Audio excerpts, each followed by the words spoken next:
So if they are mixed numbers, one is positive number, another one is a negative number.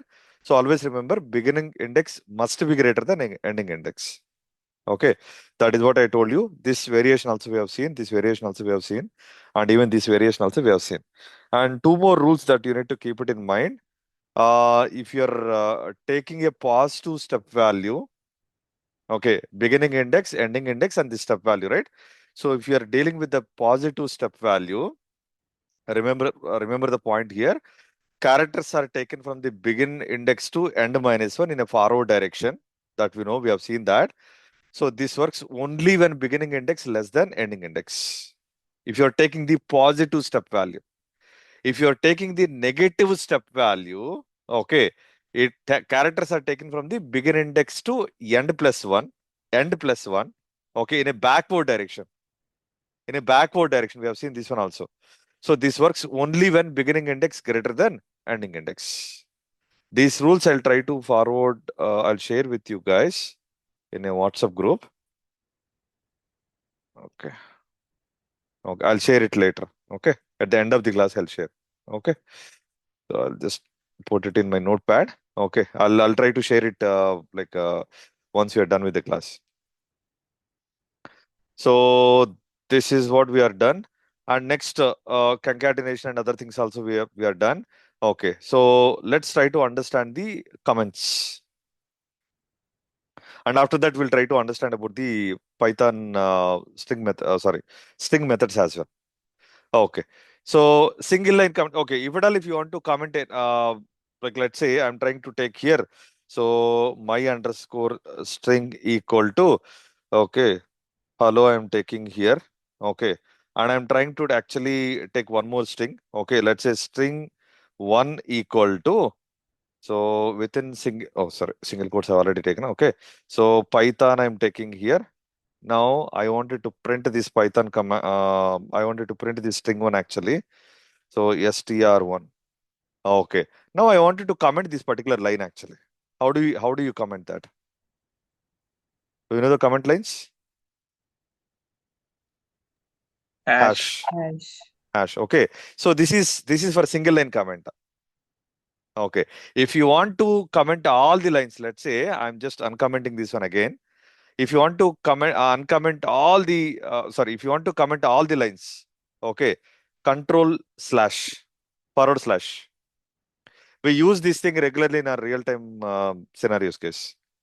If you want to comment a block of code like this, like see, if you have 10 lines or 20 lines of code in real time, if you want to like start putting the hash in front of every line, it consumes more time, right? It takes more time actually. Instead of doing that one, just select with your mouse whatever the what are all the lines that you wanted to comment. Just put control enter and use the same to uncomment that.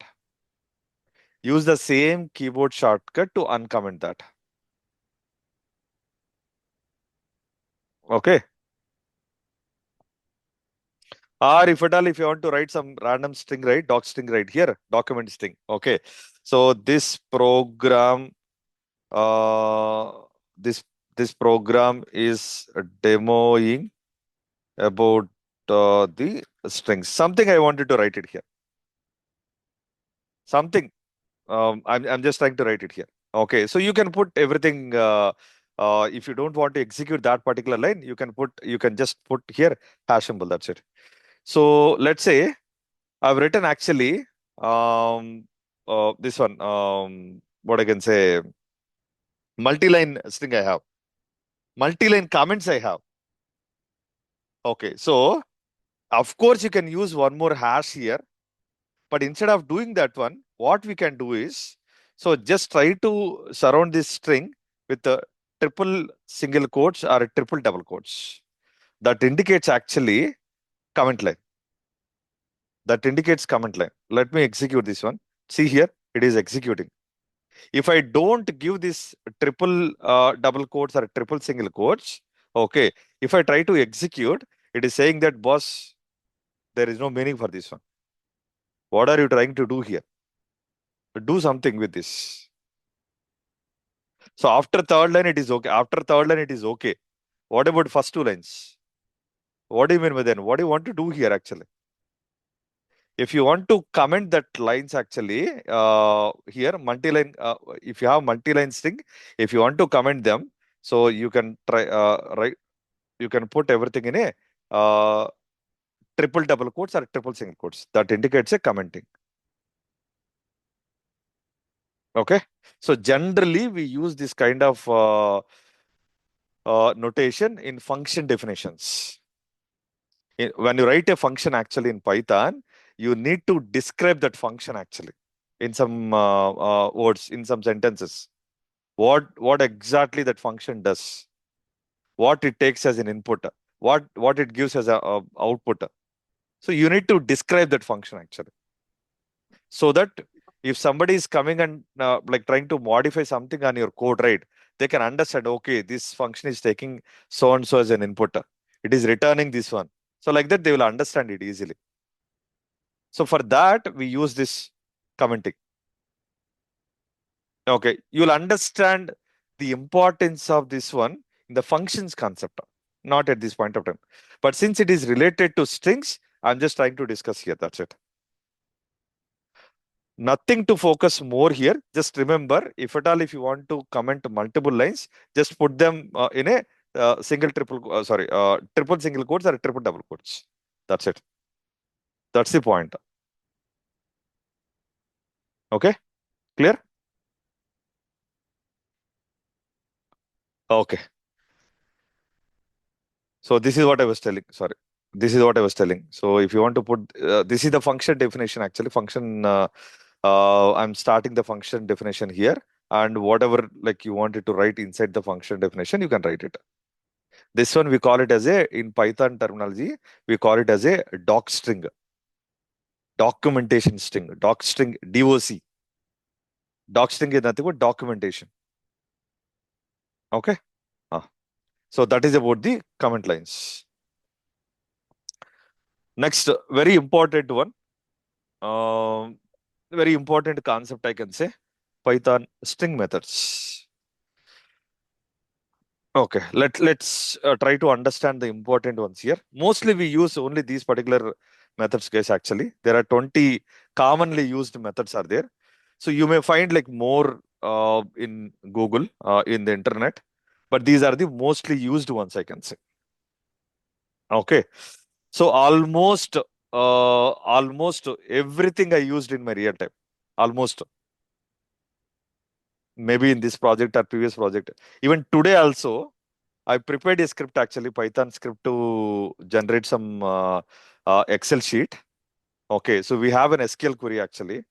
So from that SQL query, we need to prepare the mapping document because the mapping document is not prepared previously.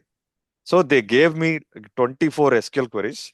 They asked me to prepare like a mapping document for that one. What is the target column? What is the transformation rule? What is the source column for that one? What is the source table? I need to fill out. They have given me template, actual Excel template. I have to fill out that Excel template.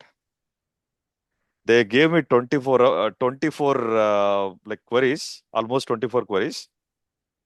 They gave me 2 days of time. I wrote a function to I wrote a Python script today. I did it in within half an hour.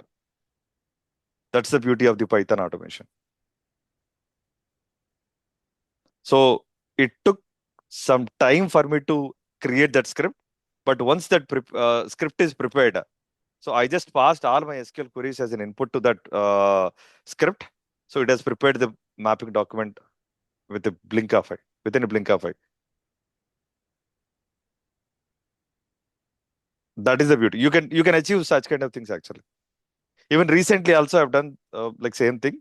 So we have Oracle like database. We have Databricks also in our environment. So we need to create DDLs. We need to take the Oracle DDLs as reference, and we need to create its corresponding Databricks DDLs. Oracle data types are different. Databricks data types are different. In Oracle string, we consider it as varchar2. In Databricks, we consider it as string. Data type I'm talking. Okay. So we have thousands of columns actually. people used to do, like we have offshore team, they started doing it actually. They're taking more time actually to convert that Oracle DDL into Databricks DDL. So I wrote a script actually. Even that script is taking like you pass any number of tables from the Oracle, it will simply within a fraction of seconds it will try to generate a DDL. See, you can do wonders actually if you know like these things. Even today also in my automation, I used a strip command. I'll tell you why did I use that one. I used a split command. I used a replace as well. And I used yeah, only these three, lower as well. In day-to-day activities, actually, you use definitely all these functions. Definitely. Okay. So let's try to discuss one by one. See, why I'm discussing all these things, like definitely you're going to use these functions or methods actually. You call it as a function or you call it as a method, whatever you like, whichever is flexible to you, you call it in any way. Okay. So, but definitely we'll use them in real time. That's what I mean to say here.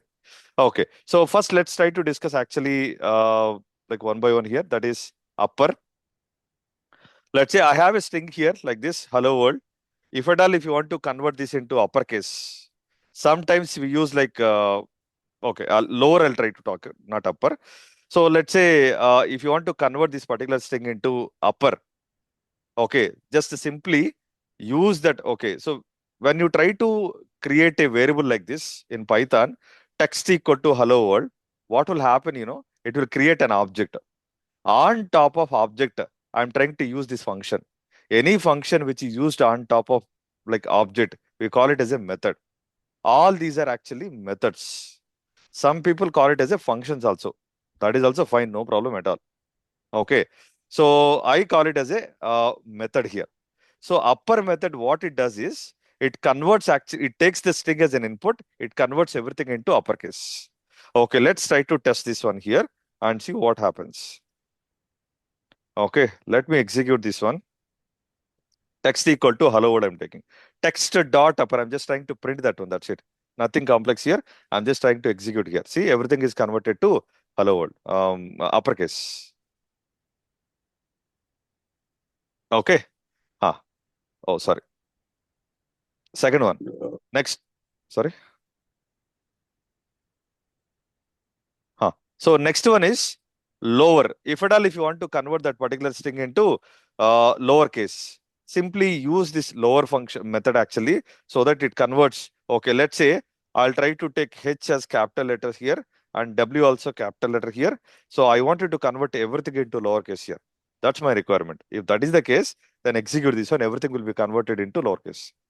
So today in my script, why did I use this one is I was passing actually table name in uppercase. Table name in uppercase. But in my mapping document, I wanted to I wanted to consider it in lowercase. I wanted to unload it into Excel sheet as lowercase. If that is the case, I'm converting table name dot lower. Table name is variable actually, so that variable name dot lower. That's it. It got converted to lowercase. Okay, so that is the second one. Third one, capitalize. I mean, I never use this one to be frank, but if at all, if you want, if you have any requirement of like capitalizing the like string, then you can go ahead and use this one. So simply, I'll use this particular method here.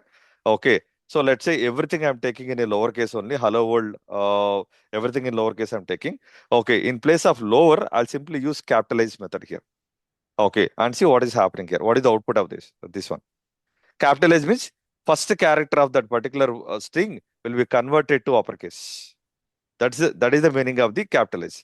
Capitalize the first character of the string. Only first character. Not every character in the each, sorry, first character of each word. It's not like that. Only first character will be like converted to uppercase. That's it. Only first character. You write like Ramayana Mahabharata story also. it will try to convert only first character to uppercase. That's it. Okay, clear?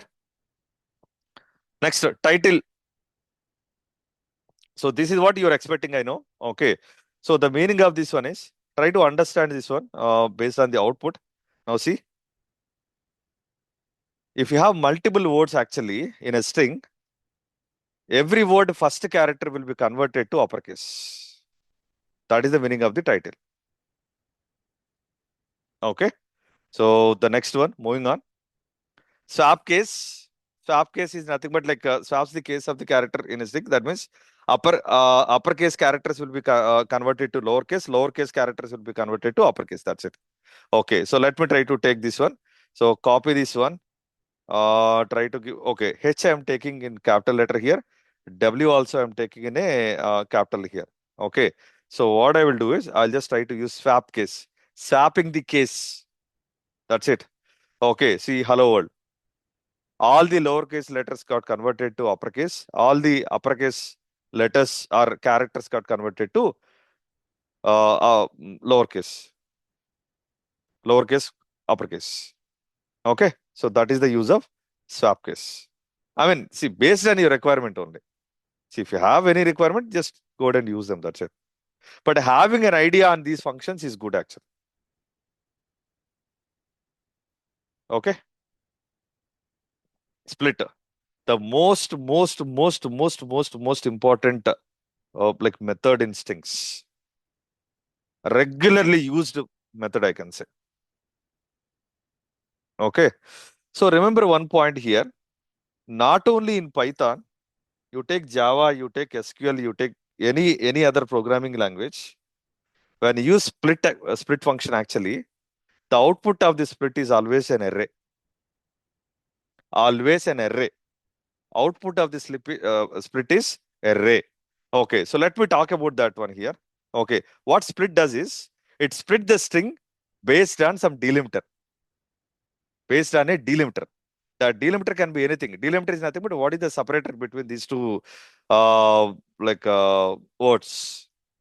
That is what we call it as a delimiter. Okay, we'll see multiple examples on this one. So first we'll try to like understand the basic example here so that you'll get a clear picture here. Okay, I have a like word like this. I have a like a string like this.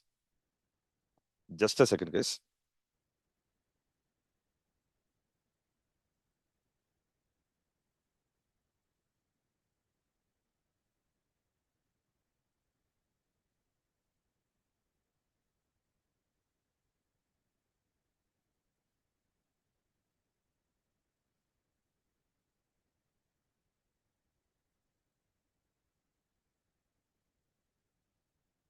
Yeah, sorry guys. Yeah.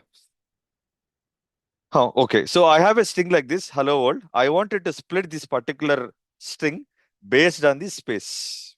Okay. So now I'm just trying to take words equal to text, whatever the string you have, dot split. Okay. So based on what I wanted to split actually, based on the space. If you don't pass anything to the split function, by default, delimiter it considers as space only. Okay. Or if at all, if you want to give something here, you simply give that space here. Okay. You'll get the same output only. See here. What did I tell you? The output of split is always, you can expect as an array. So in Java language, we call it as an array. In Python, we call it as a list. List is also an array. Okay, so we don't have any keyword like array in Python, but we can consider array is sorry, list is also an array indirectly. Okay, the output of the split is list. See here, I got two different words here. Hello is one element, old is another element. It has split. It actually splitting these two different words based on the space. Or even if you don't give anything, you can expect the same output here. See, same output. Nothing got changed here. Okay, so let's say I don't have a space there. I have like a comma in between that hello and world. Okay. So if I try to execute the same program, then what it does actually? What it does actually? It has created the array, but how many elements are there in the array? One. Only one element is there. There is no second element because it is trying to identify actually the space character here. Since that is not there, only one element it has created. That's it. No second element here. So what I'm trying to say here is you need to explicitly mention the delimiter except space, all other delimiter has to be mentioned. That's what I meant to say here. Except space, all other delimiter has to be mentioned here. Okay. Now let me execute this command here and see hello we are getting as a first element, world we are getting as a second element here. Okay. Let me take one more example. Let's say I have pipe symbol as delimiter. Okay. You simply replace this comma with the pipe here. That's it. Now execute this one, same output. Sometimes you may get double pipe also here. Okay. Simply take the double pipe here. Okay. Execute the same thing, same output you'll get. Okay. So I've given different examples here. So I have message like reading, painting, dancing, singing. Okay, if you want to split based on the space, right? If you split this one, output you'll get like this. Okay, if you have string like this with commas, comma is a delimiter. If you give that split here with as a comma, then you'll get output like this. This is very very important one, guys. Okay, today also I use this one actually. Why did I use this one, Okay, I'll tell you the real-time example. Okay. So I'm passing my table name like this. Okay. My underscore DB dot my underscore schema dot EMP table name is EMP. Let's consider sample table I'm just considering here. Okay. So this one I'm trying to store it in a variable table underscore name equal to. Okay, so I'm just trying to keep everything in a single quotes because it's a string. You need to explicitly tell to Python, hey, this is a string. Okay, now tell me, I wanted to extract, okay, I wanted to extract only table name. Okay, or in place of uh, FQ underscore table name I'm taking here. You know what is FQ? Fully qualified table name. Fully qualified table name. I'm taking like this. Okay, fully qualified is nothing but database name dot schema name dot table name. Now I wanted to extract actually table name out of it. How do we extract it? Come on, help me. Okay, table underscore name equal to, come on, help me. FQ underscore table name dot split. So FQ table name dot, okay, dot split, With based dot. on what delimiter? With Dot. dot. Delimiter. Okay. So if you want to get the like if you execute this one, okay, if you try to print this one actually, what you'll get actually you'll get array as output, right? That means list as an output, right? So table underscore name I'm taking here. Let me execute this one. See what you're getting. But out of all these things, I want only the last part. I want the last part. Okay. So simply I used -1 here. So at this point of time, you'll not understand what is the meaning of minus. Anyway, you guys know this one, right? So anyway, I'll try to like discuss this one in the list concept actually. So -1 is nothing but accessing the element from the list in the backward direction. So indexing, right? Yesterday we have seen, right? Okay, 0, 1, 2 in the backward direction, -1, -2, -3. In the backward direction, -1 is nothing but what? Employee only, right? So if I try to execute this one, what you're getting here? Employee. See, sometimes why did I take -1 here? Why I'm not taking here 2? I can take 2 also. I can take 2 also. What if somebody else actually passes the like a table name like this? If I give 2 here, what you'll get? What is the output you'll get? Okay. Null. What is the output you'll get? Error. List index out of range. It is throwing error. I wanted to consider always the safe like point here.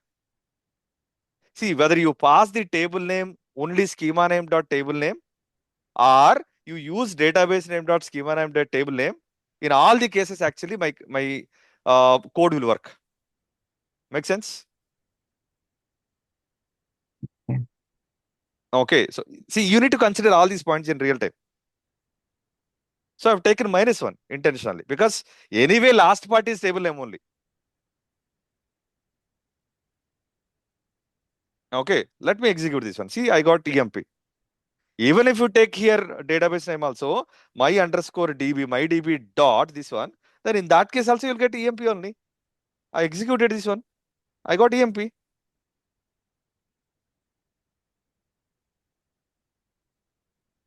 Okay. Very important one, guys. Even in interview also, like you can expect one question on the split function, okay, or method. Okay, so try to practice on this one. Like you can Google it like for multiple, like, or you can check with the, you can check it in ChatGPT or Perplexity, anywhere. Uh, Okay, you'll get without more examples. Yeah, one yeah. Go ahead. question, like without -1, can we use length function to find the maximum length of the list, and can we print the last length index number? I mean, Why to do that one? See, again, you're keeping burden on the Python, right? So you need to recalculate that length again, and again, last index value you have to recalculate, and again you have to pass that one as an input, and so that you'll get the your desired output. mm, Unnecessarily, you're increasing the number of lines of code, right? yeah, yeah, yeah. The time complexity will solve. That also we need to take into consideration. Space complexity, time complexity. Okay. I mean, I don't talk about that one at this point of time. That is an advanced level concept, actually. I don't discuss that. Got it.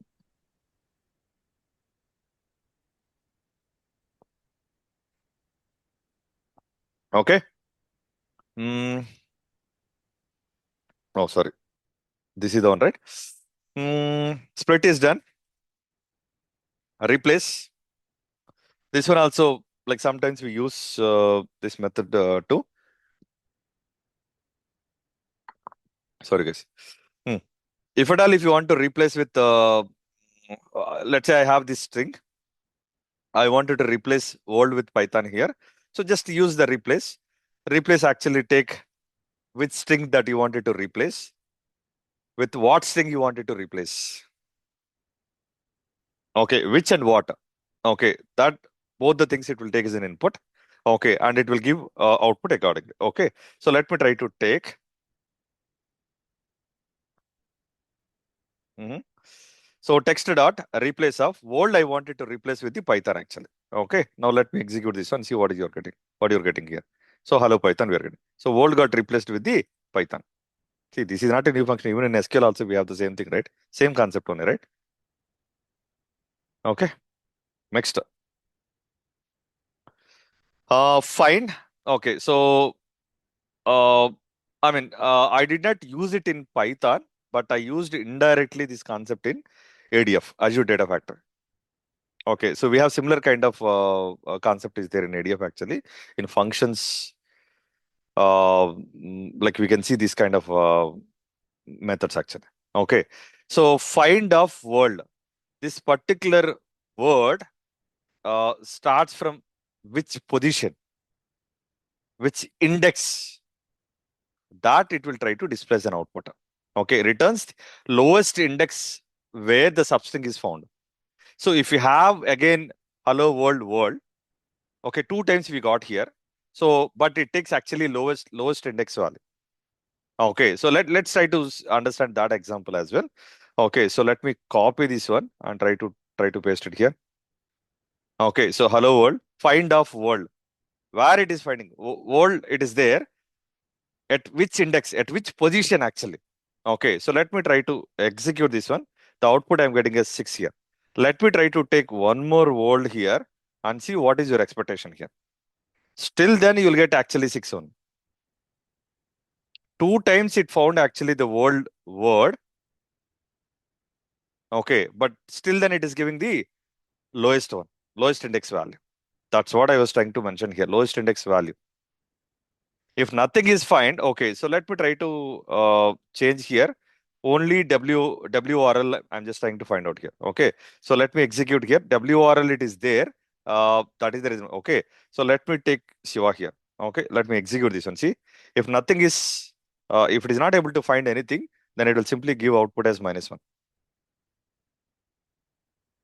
Okay, that is about fine. No, what is that 6 number? Index, position. See here, hello, like characters actually. H is nothing but H index is 0, 1, 2, 3, 4, and 5. And 6 is actually starting where? W, right? Yeah, So world is actually identified at which position? 6th position. Sixth position. That is the reason why you're getting 6 previously. So find is used to identify the position of the string. Correct. No, not the position of the string. See, we don't have a index value for the string, right? We have the index value for a character, right? Actually, in a string. See, when Yeah. when you write like this, how it stores actually in the backend. Yesterday we have seen, right? Hmm. H E L, L L. L O. Space is also one of the character. Hmm. Correct? Okay. So space W I'm taking here. Okay. Backend actually it creates an array like this. Okay, this is also a character because space is also a character. Now, if I take this one, so 0, 1, 2, 3, 4, 5, and what is this position? 6. Okay, it got identified at the 6th position actually. That's what the meaning of that one. Lowest index value of the string or that particular character, word character. Okay, I mean nothing to like feel difficult here. We don't use too much this one, but still having an idea is good. Okay. So this one also we use regularly, guys. Starts with, ends with. I used last week. I think last week when I used it. Okay. I had a requirement actually. Let me erase this one second.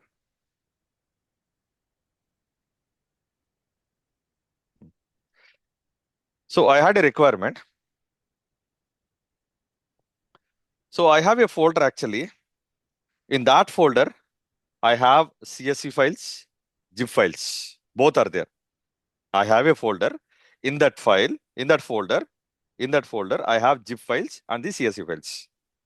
Now I wanted to take out or I wanted to filter out only zip files.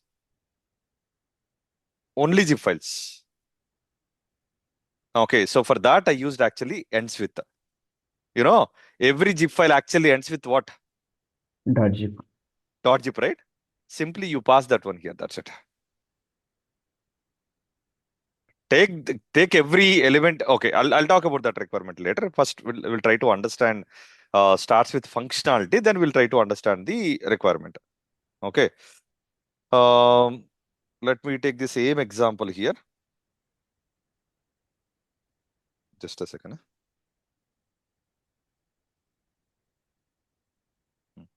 So let me take the same example here. So text equal to hello world. Oh, sorry. Where is this one? So the text is starting with this particular word or not, or string or not. That's what it is trying to identify. Okay. So just try to execute this one. Yes, it is starting with hello. The string that I've taken here, it is starting with the string hello. So it is returning true here. It is returning true. Okay. So let me take the ends with also. Okay. Same example. Ends with world or not. I'll try to take it here. So it is ending with world. It is ending with world. Sorry. It is ending with world. See, ending with world or not? Yes, it is ending. Oh, okay. Starts with only I'm taking, right? So ends with we need to take. Ends with. Okay. Let me execute this. See, true. If it is not ending with world, okay, let me take out this one. Let me execute this one. See, false I'm getting here. It will exactly match this entire string actually, ending with this one or not. Okay. See, I have, okay. Now, based on this one, you try to tell me the use case. So what did I do is, I have taken actually all my files into a list. For that, we need to use dbutility commands actually. So it will give output as output in a list format. Let's say I have my files in list format like this. Okay.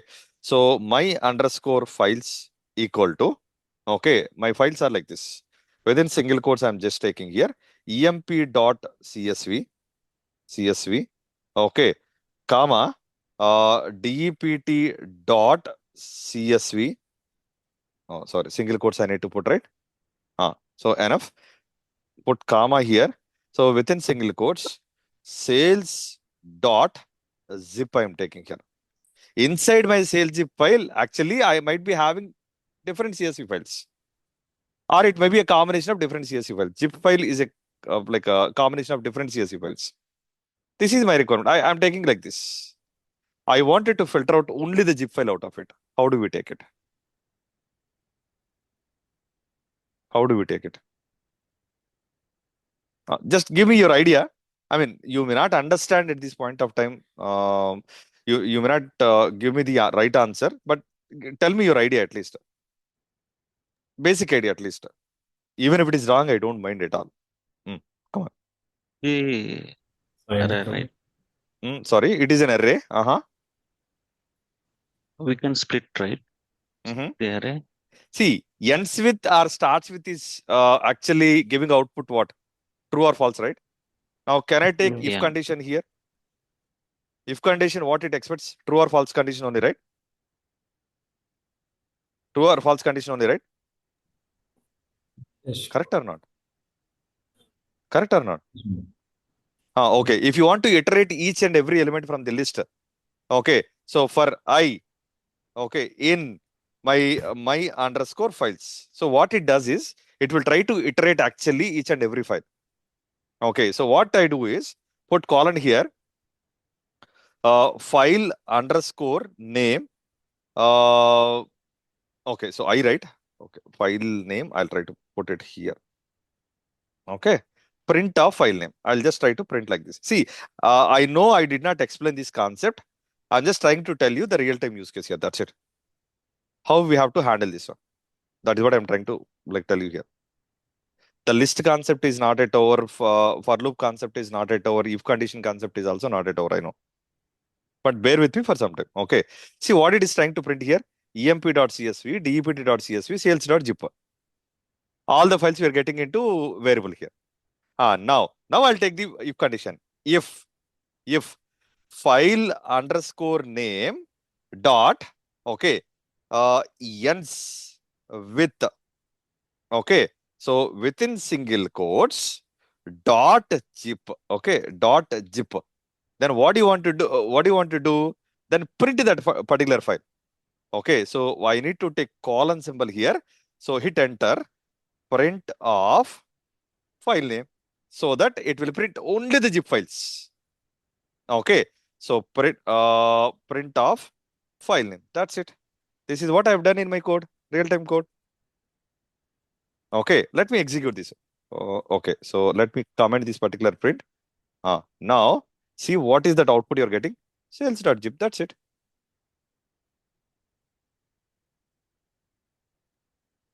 See, here I'm printing, but in real time, we'll just add this particular file to a list. We'll take new file list actually. I'll just try to add that one to that one. That also I'll discuss if I get time today. How to append this value to the list. I'm going to discuss that one as well. Am I making sense here? Am I making sense? Yes, yes, sure.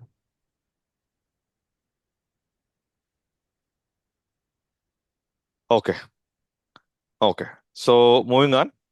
See, my point is here. My point is not to explain about all this for loop, if loop, and making it complex. My intention is not like that. My intention is the use case of the ends with starts with. That's it. And even today also, I've taken even today in my code, I've written like this. All my column names actually starts with exv. Okay, I put a condition. If the column name is starting with exv, consider that. Starts with. Simply I used starts with. That's it.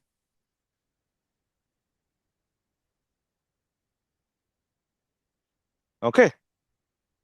That is the use case. Okay, moving on to the next one. Is digit. It is just trying to identify whether a given string is a digit or not. All the characters in a string are digits or not. All the characters. Everything. All the characters are digit or not, it will try to check. Okay. Let me copy this one and try to paste it here. Just try to observe here. Even is digit function also will give you output true or false. If it is a digit actually, complete digit actually, it will give true. Okay, let's say if I have 1, 2, 3, 4, 5 Shiva here. So this is my string actually. 1, 2, 3, 4, 5 Shiva. Is it a digit actually? No, it's No. false. It's false. Okay. So one more function is there to check whether it is alphanumeric or not. That is is alnum. Is alnum is nothing but is alphanumeric or not. So if I take this one, then I'll get output as true. Alphanumeric. From the alpha first 2 characters they have taken. From the numeric first 3 characters they have taken. Is alphanumeric or not? Is the string alphanumeric or not?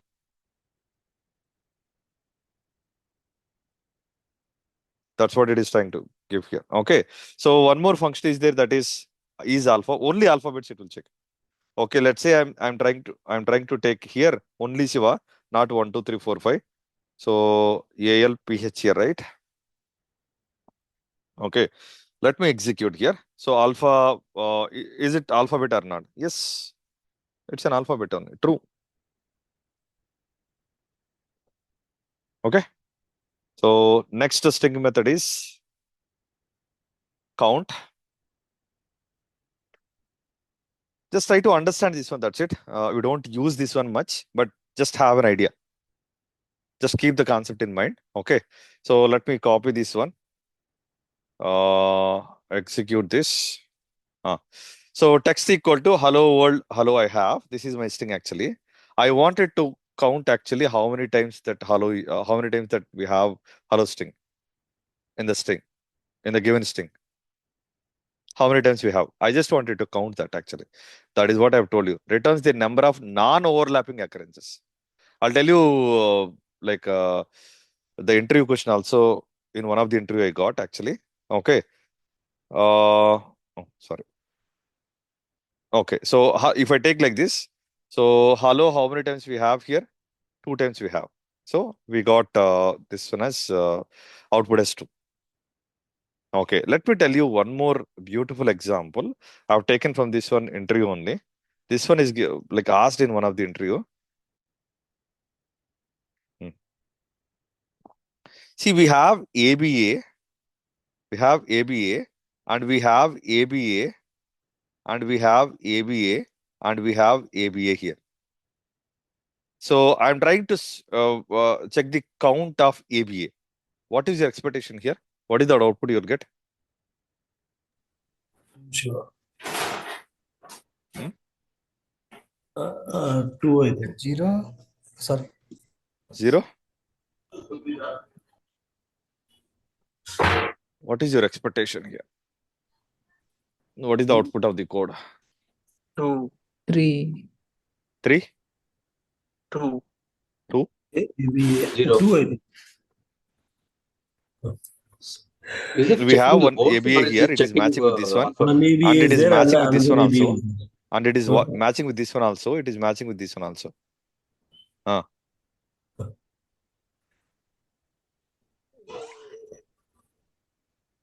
If I it told checks you with already, alphabet, it's a different story. If it checks with word, I think it's 0. non-overlapping actually. See, I'm highlighting this point. So returns the number of non-overlapping occurrences. So what it does is, if I go here, first it will try to check that particular string is there or not. Yes, it is there. It is there, ABA. Okay, it will not check immediately from here. Okay, so next time, where do we have that one ABA? Here, right? That is the reason it is giving output as 2.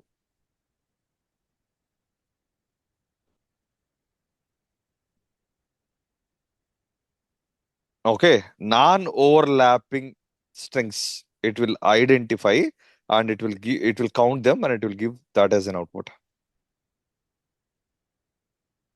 Okay, moving on. I don't want to focus much on that one. Strip. This one also frequently used method, guys, actually. Okay. So in SQL, trim function is there, right? What does it do actually? It Ltrim, removes extra rtrim, trim spaces. functions are there, right? In SQL. What does it do? It removes spaces. Spaces, right? Same functionality here also. If at all, if you want to remove white spaces or some other character from a given string, then we will use actually a strip function, strip method. Even today also in my coding, I use this strip method. Okay, so let me tell you the functionality of this one. Later I'll tell you the use case. Okay, so let me open this. Okay, so before H I have couple of spaces. I think only one space is there. After word I have one space. I wanted to remove that spaces actually. See, strip function by default it considers actually space as an input by default, just like your split. Strip also takes space as an input. Okay, it removes leading spaces and the trailing spaces as well. Leading and trailing both. So if you want to remove only leading spaces, we have ltrim is there. If you want to remove only, L strip is there. If you want to remove only right side spaces, then rtrim is there. R strip is there in Python.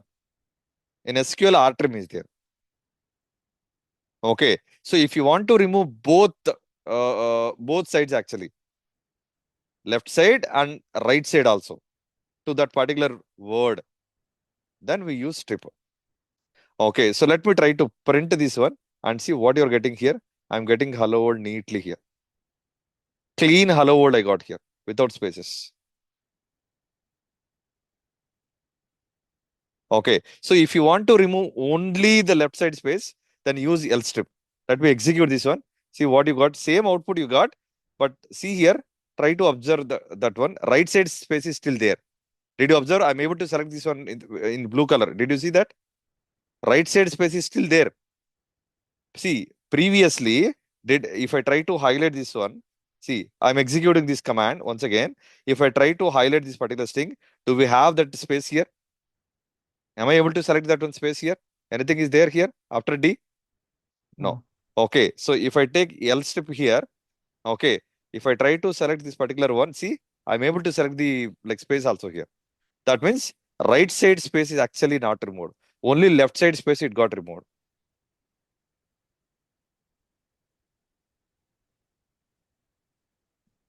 Clear? Okay. Sure. So R strip if I take, okay, let me execute this command and see here I'm able to select the space also here before H. Or see, still if you don't believe me whether it is a space or not, what you can do is you can take the length of this thing. Then that will give you the right answer. Okay. Sure. Oh, good. Give two spaces between hello and world and try to strip it. Yeah, I know you'll ask that question. Okay. Okay. That is the reason why removes leading and trailing white spaces from the string. I clearly mentioned leading and trailing white spaces are characters. So this space, whatever you're going to give in between hello and world, extra space I've given, is it a leading space? No. Is it a trailing space? No. Then will it remove that? No. No. Okay. Let me prove that one. See, your point is absolutely right. It's a valid doubt only. So let me try to execute this one. See here. So did it remove that space? So we have, I think, two spaces. Huh? Yeah, two spaces. Okay. One space I'm taking here. So here, okay. So let me execute this one. Same hello world I got as it is. If I give one more space here, same strip I'm using, I'll get two spaces. See, am I getting that one? Yes. Two spaces? Yes. So strip always removes the trailing or leading spaces or characters. Let's say I have a comma here. I wanted to remove actually. Okay, let's say no spaces are there in the hello world. Okay, so I'm removing everything here. Only one space is there. It's a neat and clean word here. Word or sentence, whatever you call it. Okay, so after that, comma is there. Okay, I wanted to remove comma after every word. After every word. So after, sorry, if I have multiple words, then I can consider it as every word. But from this particular string, if I want to remove comma, then I can use like this. Okay, let me execute this one and see what I'm getting. Are you getting the comma? No, I'm simply stripping that comma here. From which position? From the end position actually. Or if you have comma here also, it will remove that one. See, we got neat and clean string. This is what I used in today's requirement. So in my SQL query, generally, how do we write the SQL query? Select, okay, source table name dot source column name, okay, as target column name, right? That's what we write, right? Correct me if I'm wrong. Yeah. Select source table name source table alias name dot source column name as target column name. Okay, in my SQL query, I divided that SQL query based on the new line character. Of course, I'll discuss it later. Okay, and I wanted to remove comma after each and every this one column name. Then I use this one strip function happily. I pass that comma as a delimiter here. That's it. It removed happily.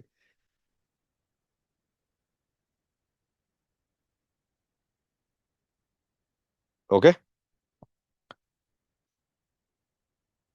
So only 4 are left. Okay, we'll discuss.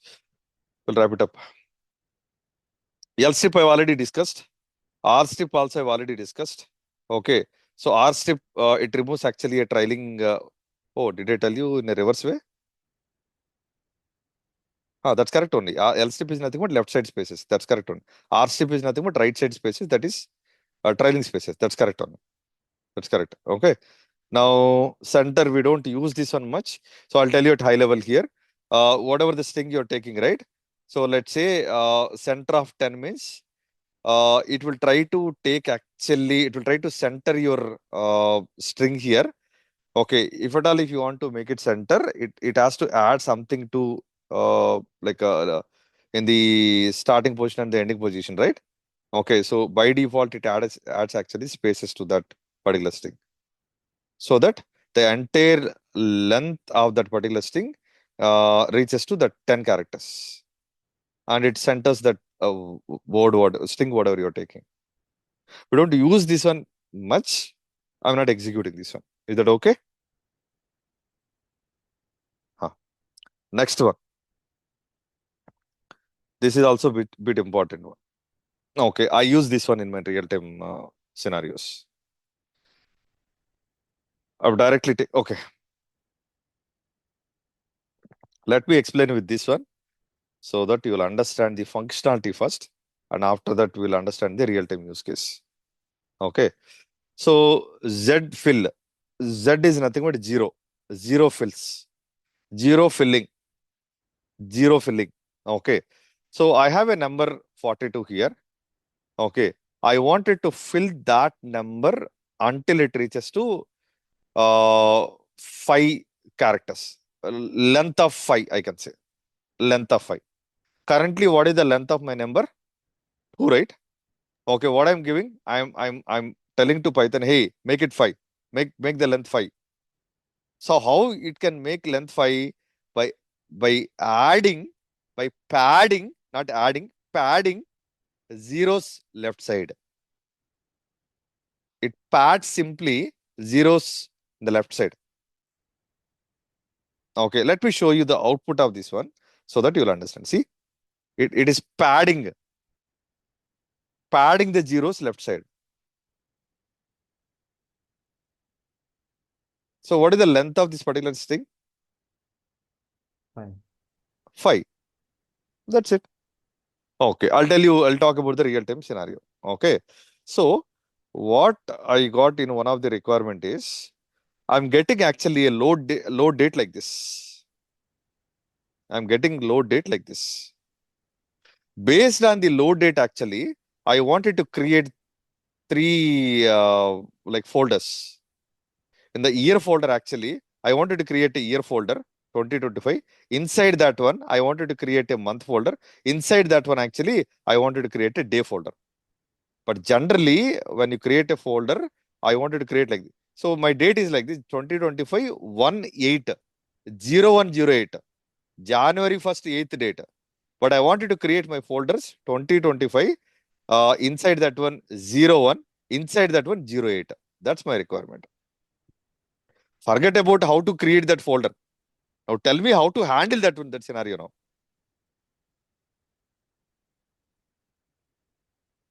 Did you get my point? Did you get my point or not?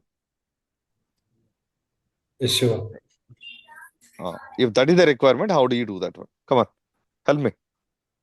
See, all these examples I've taken from my real-time knowledge only. Okay, so let me explain this one. Now come on. So if you try to print actually day folder, month folder, comma day folder, both if I try to take here, month folder also. Okay. Now, see, since I'm getting only 1 and 8 here, see, at any point of time, I should get actually 2 digits here. That's what my expectation.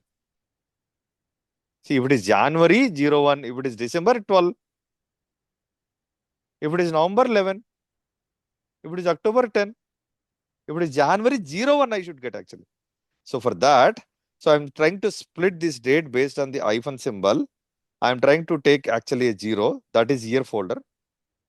Okay, so month folder is nothing but I'm trying to split the same thing, but the second part I'm taking here. In the list, it is going to create a list, right, in the backend. From that list, actually, first value I'm trying to access, that is index 0. Index 1 is actually a month folder. So what I'm trying to do here, dot fill of 2. So until it becomes the length of 2, try to pad the zeros. 0 fills. Then you'll get month folder happily. Day folder, my date dot split of this one 2 dot fill of 2. Same thing. If I execute this one, what you'll get? 0801. If we have already 2 digits, it won't add anything, right? Sorry. It If won't it, add. Adding is nothing but my meaning is addition. It's yeah, not I mean, addition. Padding. PAD. yeah. If already having a two digits there, I mean, like a 10, Okay. It 11, doesn't do 12. anything. Okay. I got your point. Let's say if I take 11 here, what it does? What is the length of all month folder here? Already 2, right? So will it consider that 0 again? No. It is satisfying my requirement.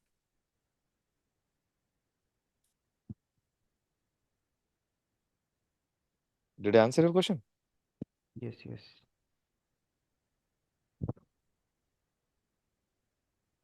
So Okay. you mean jet fill 2 means until length 2, it will add it. Yes. Until it becomes length of 2, it adds it. It keeps adding the zeros left side.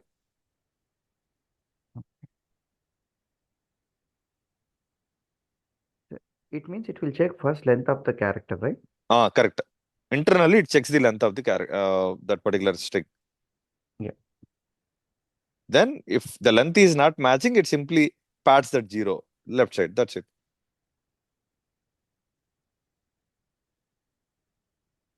Okay.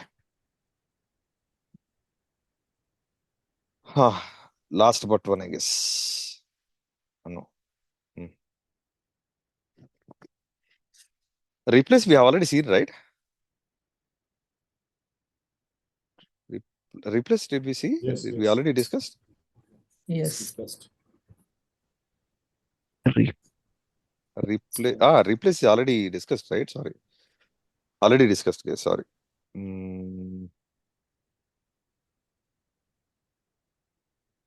One more thing that I wanted to discuss is you can actually, okay, so if you try to, if you're asking Python to replace small letter Python with Java, right? If you have uppercase Python here, it matches it is case sensitivity. It follows the case sensitivity case. That's what I wanted to say here. Okay, it follows the case sensitivity. So it finds only lowercase Python, then only it will replaces actually a Java with that. If it finds P uppercase here, it doesn't replace that. That's what I mean to say here. So you can take the chaining operations also like this. Texture dot replace apples I wanted to replace with oranges. Again, on top of that one, dot replace of bananas I wanted to replace with grapes. Chain operations also we can take like this. Chaining operations. Okay. So next and last one. Last like string method, join. This is also very, very important one. Okay.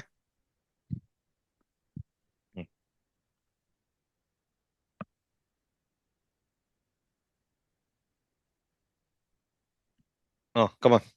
So what it does is, what join does is actually, I mean, anyway, I'll come back to this one once I discuss about the other data types like string, list, tuple, and set, all the other data types. Again, anyway, I have to come back here. But at high level, I'll try to discuss here. Okay. So what it does is, it tries to concatenate. Since it is related to strings concept, I've just added that concept here. Okay. It simply concatenates the element of an iterable object. So what are iterable objects means? List, tuple, set, and even dictionary also called as iterable objects. Iterable means we can iterate the elements in that particular object. So list is a collection of multiple different objects, right? Different elements, right? So we can iterate each and every element, right? So that's what we call it as a iterable object. List we call it as a iterable object. I'll try to talk about that one from tomorrow about that. What is iterable object? Why do we call list as iterable object? Okay. So whatever elements you're mentioning within these iterable objects, it will simply concatenate them. Okay. Let me tell you one simple example and the real-time use case also I'll try to discuss. Okay. So let me, okay. So I have a string like this. Sorry, I have a list like this. Python is awesome. Okay. I have like a list like this. And I wanted to concatenate all these strings actually. If you want to concatenate, what you're supposed to do? You need to iterate all these objects in the for loop. And on top of that one, you need to concatenate it, right? You know the concatenation symbol, right? Plus symbol. So instead of doing that one, Python is making our life easy here. Okay. So I'm adding here dot join is a keyword actually here. Okay. Join is a method here. That method takes actually list as an input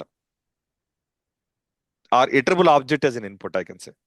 Okay. So before join, whatever the delimiter we are mentioning here, that delimiter it will consider as a concatenation delimiter.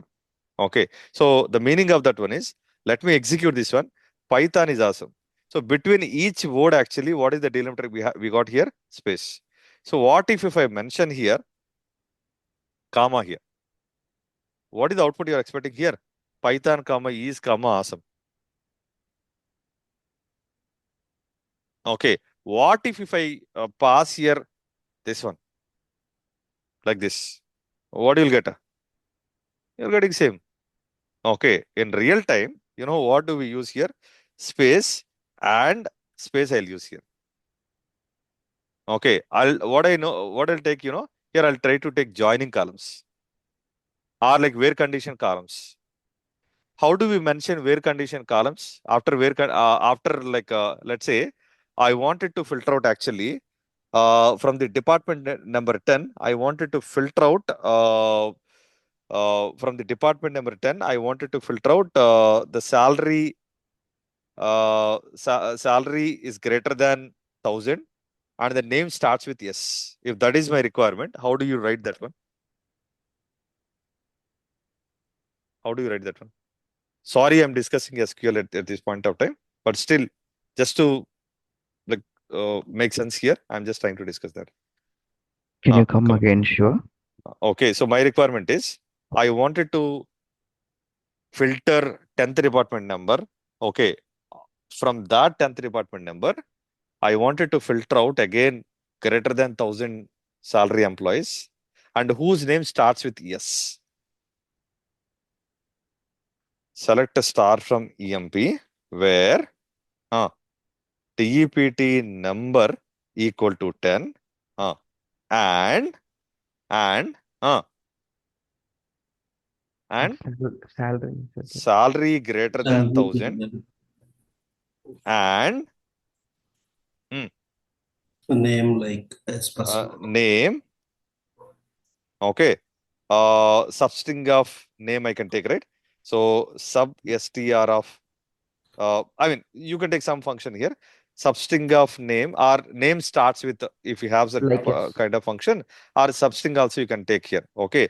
Name starts with some function is there in SQL. So I'll try to use that function. So if the name or name like also we can take, right? Name, yeah, that's what. Name like. Okay. So within single Single quotes, quotes, percentages. Yes. percentile I'll percentage. take. Only 1% I'll take. Yes, I'll take here.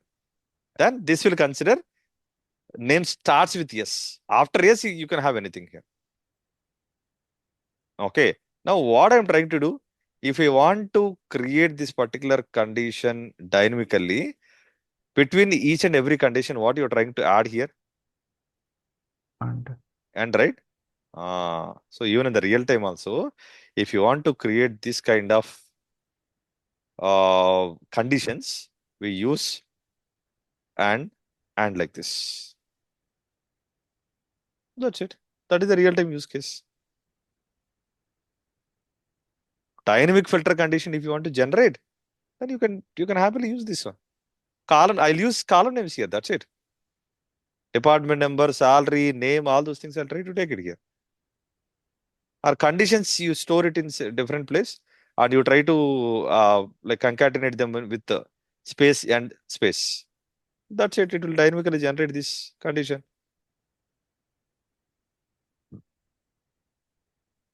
Am I clear? Okay.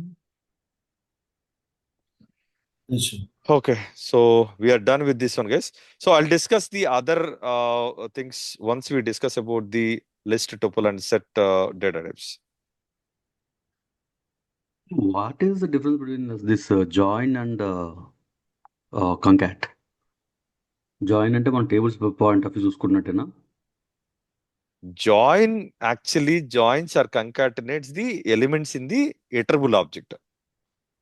Concatenation is generally used to concatenate two strings.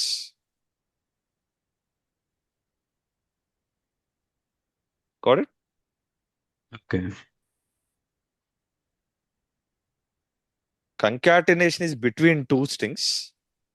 Joining is between multiple strings which are stored in the list or iterable object, I can say. Okay. So the last topic for the day is range. This is very easy one, guys. Okay, I'll wind up after this concept. So we don't use this one much in real time, but still interview point of view, we need to understand this. Interview point of view only. Okay. So we have one more data type called range. Okay, what it does is it actually generates the sequence numbers, a range of values, I can say. Okay, so the syntax for this one is there are three variations in the syntax actually.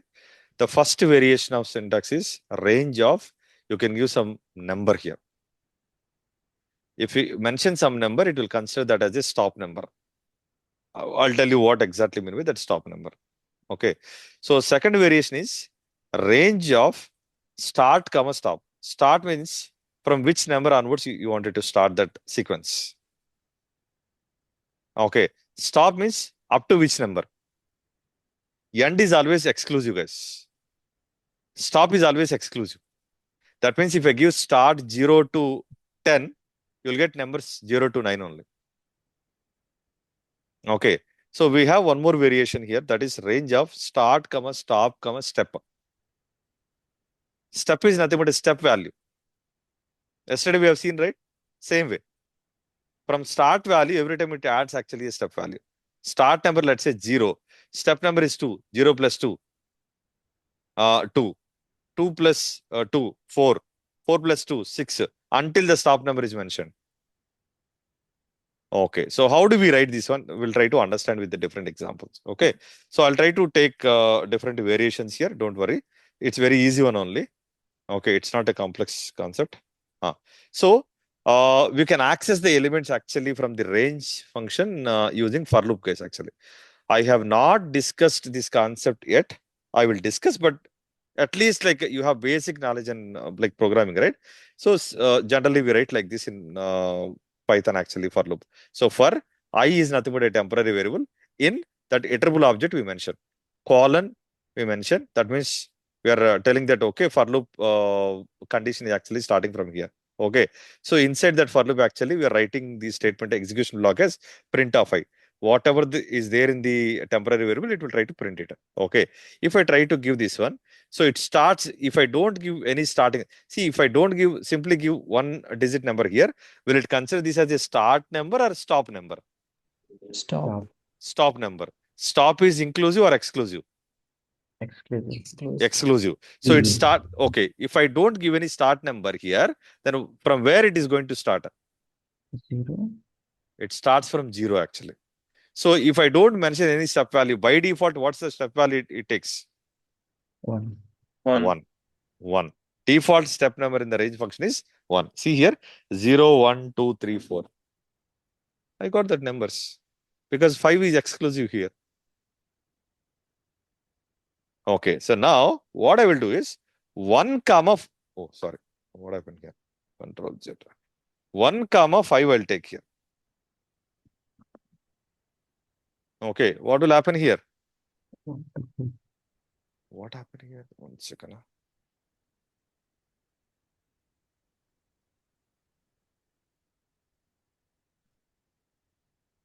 Something, oh, okay. Markdown is selected. That is the reason it is going that. Now it is code actually. Now let me execute this one. See what you're getting? 1, 2, 3, 4 you're getting. So you're exclusively telling to Python, hey, explicitly telling to Python, hey, my start number is 1. Start from there. Anyway, end is exclusive. So we got the output as 4 here. Last number is 4. Okay. Let's say step value is by default 1, right? That is the reason why increment we got 1 here. Okay, so let me execute this one. See, we got this one. Okay, in interview, they may ask you, hey, can you generate even numbers for me? I mean, they just wanted to check the knowledge and the range function. Then how do you generate that? How do you generate the even numbers between 1 to 10? 2. 2 step value. Simply pass the step value as 2. That's it here. By Yeah. default, what is the step value? 1. 1. So we are getting, see, since you're giving the starting number as 1 here, what if I give 2 here? Sorry, 2 here, then execute this one. See, you're getting all even numbers or not? So that depends on the like starting number that you're giving. If you're giving 1 here, every time it adds, see, it prints by default. Okay. It prints first value, that is starting value.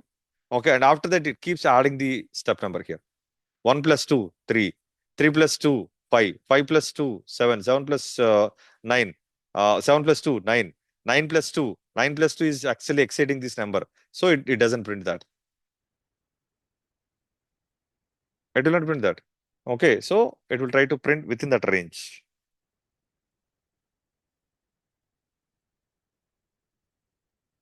Okay, so this is about the range function. So tomorrow I'm going to start list, okay, which is very, very important. The actual Python concepts related to PySpark starts here.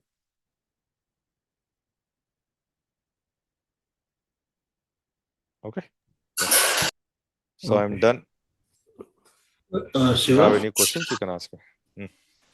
Sure. Like zero fill, zero padding, right? So Mhm. if you want to L padding or R padding with some No, we don't have that concept. we don't have.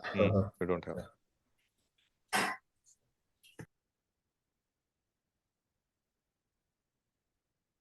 You need to write custom function for that. You can always do that. Okay, let me show you how to do that one. Let me open the Perplexity.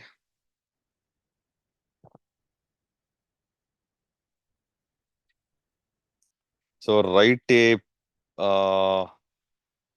Python function to pad zeros based on my input either left or right. Okay. Perplexity is same as your ChatGPT. So execute this one. See, you have to write custom function like this.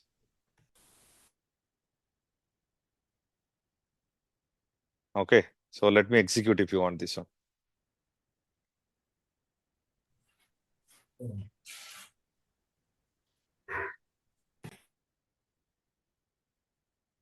Okay. So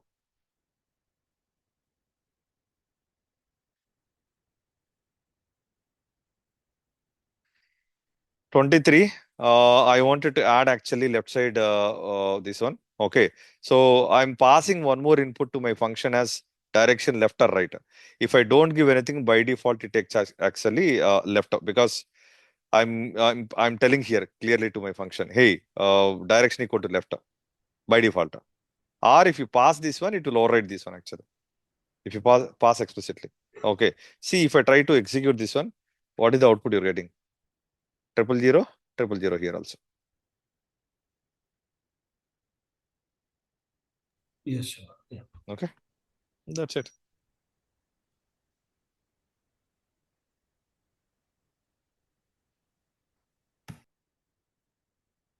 Any question?